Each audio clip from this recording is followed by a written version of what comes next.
So I've been hearing about that girl, Shanquella Robinson. Yo, that is so sad, yo. Yo, people really don't be your friends. Loyalty is a thing of the past. I tell people all the time, if you find somebody loyal, you better stick to them like white on rice, like stink on doodle, man. Because that's like me, it's a hot commodity out here.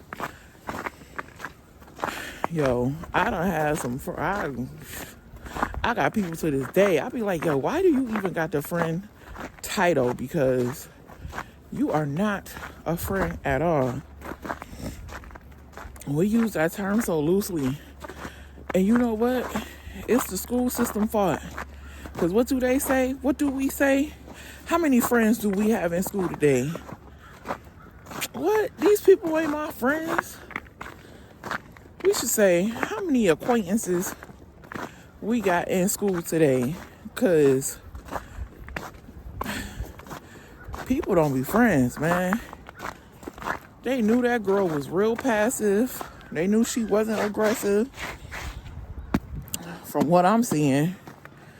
And it seemed like she was on her grind. Young girl, got a lot to live for. No kids out here, establishing herself very well. And it sounded like they was just hating on her, man. I mean, but it sounded like, from what I'm hearing about the rest of them, is that they was, establishing themselves too. So it's like, why you hating on me when we all out here getting this together? Like, you should be so focused on you that you don't not even paying me no attention that hard. Like, and then they said she was naked. Bruh, why would you ever, like, why?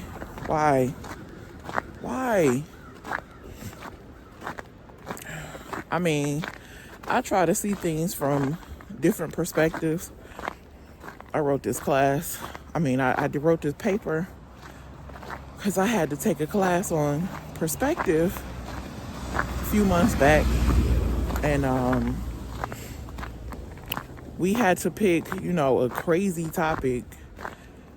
So I picked the Tulsa Race Massacre, and we had to write a paper on the other perspective. So, of course, we all know the Tulsa Race Massacre was horrible, no matter how you slice it, right? So, horrible thing that took place. We ain't even learned about it for over 100 years because, the people still felt threatened. They still ain't plowing my street, y'all. Okay. So, I had to look at it from the Caucasian people perspective, which is weird because we never think about it from that angle. And, when you think about it, they did that. They burned them people's house down and took their businesses and killed them and raped them and so on and so forth, simply because they were jealous. But they thought what they were doing was right. Look, no plowage at all. They thought that they were right. And we never look at it from that perspective. I tried to look at it from this girl's friend's perspective. I can't see that angle, y'all. I can't see it because it wasn't a gender issue. Well, could have been a little bit. Well, it wasn't a race issue. It was pretty much all the same race.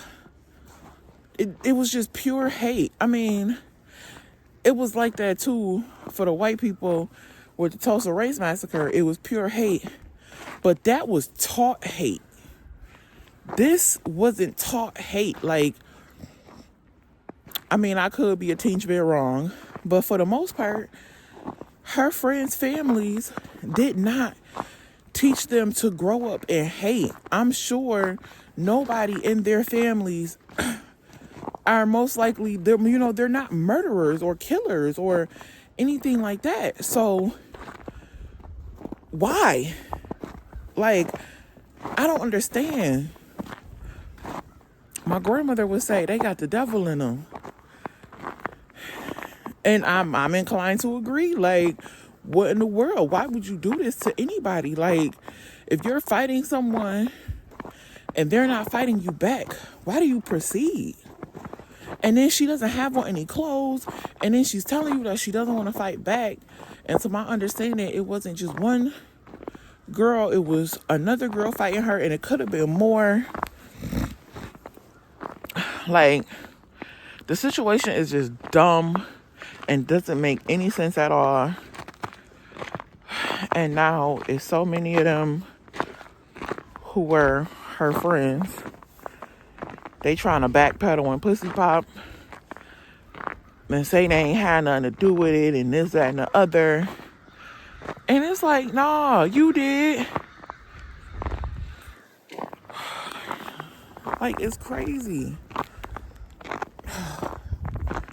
That's just, man, Shanquella Robinson. Justice for Shanquella Robinson, because that's crazy. I cannot imagine how her family feels. Like, it's making me cry just thinking about it. That's a pain that I don't ever want to feel. I don't ever want to know the grief of losing a child. And my child is wayward. That oldest kid of mine, Lord Jesus, we pray for him moment by moment. Oh, he keep you on your knees. Jesus, fix it. Because he wasn't raised like that. But he is a product of a lot of my quote-unquote friends infringing on my parenting, allowing him to disrespect me, and it being okay, and they all just sitting around talking and disrespecting me together, including his father. I used to be like, I already know y'all sit up and talk about me. Like, I heard y'all do it. He called me a bitch. You laugh. And y'all chopping it up over calling me a bitch. And, y'all thought that was funny. And now he just living this old crazy life because everybody mostly gave him a pass to be disrespectful to his mom because I told him he couldn't have a cell phone, or I put my foot down and said I wasn't buying him no Jordans because he wasn't listening. You could get these Converses, but I had them personalized with your name on it. And he don't need to babysit his brother because that's not his son. And he don't need to clean up your house because that's not his house and he ain't make that mess. This was what the people was telling him. Because that's what he was mad about. And the people was telling him, well, you don't got to watch her, Cole, because that's not your son and that's not your responsibility. And now look at him. He down there sitting at the county, in the county lockup, and all them people that had so much to say and chiming in on the disrespect towards his mother and so on and so forth. Ain't none of y'all went down there and seen him. Ain't none of y'all put no money on his books. When he needed a place to stay, y'all wouldn't let him come stay. Now y'all got so much to say about him, but y'all enabled him. Y'all enable him to being disrespectful towards his mother, which was a gateway drug. And now he just out here living his life that he wasn't raised to live. And he in there for robbery. Yep, it started as a little cute monkey. And now look at it. And I bet you ain't nobody gonna have nothing to say about that. And all them people, I could start naming off names, but I ain't gonna do that. I'm just trying to forgive y'all in my heart daily. That's all I'm gonna say. Because forgiveness is for me. But I ain't gonna hold y'all. That's still a sore spot. Because people really tried to infiltrate into my family and, break my family unit up with their little seeds of discord, so on and so forth. And it's crazy because, some people was like, well, why don't you just cut them off, da da da da da. And I was like, it was hard because two of the main people that was enabling him to be disrespectful was my mother, my biological mother, and my grandmother. That's my village. That's my village. So at one point I did cut them two off, but then I literally only had one person. And then that one person started doing the same thing. And at the time I didn't have a car, so I needed help. I had just had another baby. His father wasn't around. My oldest son's father wasn't around. So I literally, basically, the help hurt me. The help hurt me. I don't know, like when I look back, I probably should have just cut everybody off and should have just, winged it out here and depended solely on God. My trust level with God would be a lot higher right now if I did that. But, you can't cry over spilled milk. But I'm still dealing with that today. For real. Don't let nobody infringe on your parenting. When you know you doing all you can and can in all you do, and you got people coming in talking against your parenting or talking against you for whatever reason. Like, I had people that don't even have kids, infringing on my parenting. And it's like, yo, like, you real ballsy, bro. You gotta protect your family, protect your peace at all costs out here, because people don't realize what they be doing. And then you tell them about it and you give them examples, like you give them a whole 3-point sermon on what they doing and why they need to stop. And then they try to, oh, I was doing that. I didn't know I was doing that.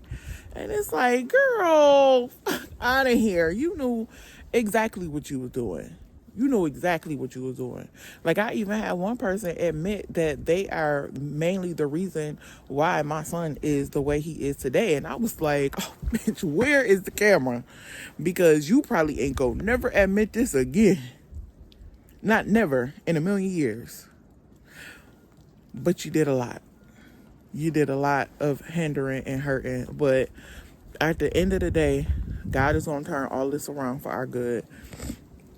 We can't see it right now, but he gonna turn it around. He gonna turn it around, y'all. And that's the only sure thing that I can rest in, is that, it may look bleak right now. He's sitting down there in that holding cell, and he's been down there for about a month. His next court date is next month, and which is maybe about 3 weeks away. And it's the holiday season. His bail is $3,000. Of course, I don't got $3,000 to be putting on his bail. But, some days I really I want to, because that's my son. Like, I want him home with me. I want my kids with me. But he gotta learn his lesson. He gotta learn his lesson. And it's like every single time I reach out and I try to, bring him close to me, and I try to cuddle him, it's like he always turn around and he stabbed me in the back. Like, a few months ago, I'm sure a couple of people seen it. He was staying with me and I had to put him out because he wasn't cleaning up. I didn't ask him for no money because I knew he was, trying to get himself together. So I'm like, yo, just get Mazarian off the bus, and just clean up around the house. That's all I need you to do. And he didn't want to do nothing, and it had got to the point where I didn't even want to come home. Like, I didn't even want to come home because he had just started getting real disrespectful and just. So my friend was like, yo, that's your house, like, he gotta go. Tell him he gotta go. And I was like, you know what? You right. This is my house. He gotta go. So I came home You know, I even tried to, give him some more. I was like, yo, come here, Kaden, let me talk to you. And he was like, I'm on the phone. And I was like, bro, okay, I'm trying to come at you from a different angle because I'm trying to work on our relationship and how I handle you, and I'm not trying to just fly off like I usually do, so on and so forth. So I let that slide. A few minutes later, I come back. I'm like, yo, Kaden, come here. I need to talk to you. And he like, I'm eating. So I let that go too. I'm like, okay, okay. Go in my room, sit down for like 2 minutes, come back out, not yelling or nothing. I'm like, yo, you gotta go. I'm like, yo, you just get your stuff, you gotta go. Then he started going off, yelling, calling me a bitch, this, that, and the other. So I call his dad. I'm like, yo, do me a favor, come get your son out my house. Just period. Like, that's all I want you to do. Just come get your son out my house. And then I call the police because there was 2 instances before where he's put his hands on me. And I'm like, I don't want another situation like that to happen. I had Cole and Mazarian here. I just want this situation to be as peaceful as possible. So he ranting and raving, going off. Oh, I had one of my bitches come over here and whop you right now because you ain't about that life, da-da-da-da-da. Going off. And he on Facebook Live. Like, I'm about to show all the church people. I'm like, show them what? That you're a lunatic? But okay, whatever. I'm like, I ain't got nothing to hide. I ain't got nothing to hide. Anybody know me? Look, I'm an open book. I ain't got nothing to hide. So, he just steady going off. His dad get here. And, of course, this bitch. And I'm like, I go to the door. I'm like, yup, that just proved my point that y'all sit up and talk about me because he shouldn't feel comfortable with coming to you calling me a bitch. And then you don't even say you shouldn't be calling your mom that. Like, you just let him proceed to talk. So he get him outside. I close the door. The police come. He get his stuff. And, the police make him leave or whatever. But that situation, come on. I'm gonna have one of my bitches come over here and whoop your ass because you ain't about that life. Like, what is that to say to your mom? What is that to say? And like every time I ask him, yo, what's really good? Like, what have I done? I flat out just asked him, what have I done? Like, just name me one thing that I've done. And he literally, he used to say, well, I shouldn't have to clean up because I make this mess and I shouldn't have to watch Cole. But that's that stuff them other people was telling him. And I told him, I was like, you're being a follower. Come with your own answer. Come with your own answer, because that's not a good enough answer for me, because that's what them stupid people was telling you to do. But meanwhile, they got 4 and 5 kids that they don't even take care of. But y'all telling me that my oldest son ain't got to babysit my youngest son because that's not his responsibility. But the fact of the matter is, you got kids, but you never took care of your kids. So, of course, and you never had your kids. So, of course, your oldest kids didn't have to watch your youngest kids because you didn't have them. But you're going to tell me, tell my son, that he don't got to watch his little brother. Yes, he do. If I'm out here working 2 or 3 jobs and he old enough to babysit, and that's his contribution to my household. Seeing that you can't pay a bill, your contribution is watching your brother and cleaning my house. I don't care if you didn't make the mess. Period. How you supposed to learn how to clean? By cleaning your own house? It don't work like that. How you supposed to learn how to take care of kids since you want to be out here spreading it wide and laying it low? You got to learn somewhere. You can't learn when the kid get here.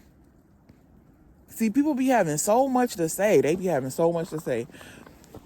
I took this man to Disney World. He showed his entire brown tail on me in Disney, y'all. I was so embarrassed. I was so embarrassed. I mean, That's my son, though. I still love him. I love him unconditionally. But at this point, I got to protect my peace. He needs some tough love. He's still alive in there. I do call and check on him. I mean, and I was thinking, well, you know, because he was moving like a crackhead. He was definitely moving like a crackhead. Like, we all seen the video where he climbed through my front window and stole my youngest son's PlayStation. Then he declared he ain't steal it. But now here, like a month or so ago, or not even a month ago, he on Facebook trying to sell the doggone PlayStation, y'all. Make it make sense. I still love him though. Still love him. But you know, he was moving kind of crackish, moving real crackish. And I'm just like, yo, if that's, you know, let me know. So then we can know how to handle you. Like, we still gonna love you. We still gonna love you, but we gonna know how to handle you.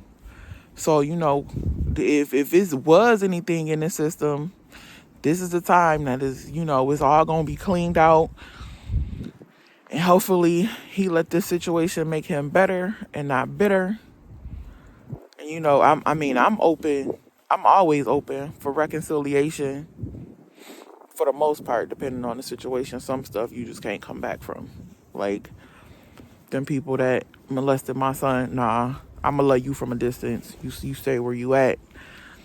I'm gonna love you from a distance. Ain't no conversations to be had. But other than that, you know, I'm always open for reconciliation. I strive daily to be a better Christian than the day before. Some days it don't work out, but nevertheless, I still strive. So we'll see. And the plow still ain't come down my street, so I'm gonna go on in the house. They went down the street over. They ain't come down this one though, but that's my rant. I love my kids. I love my kids to life, not to death. Love them to life. I do almost anything for them within reason. Almost anything.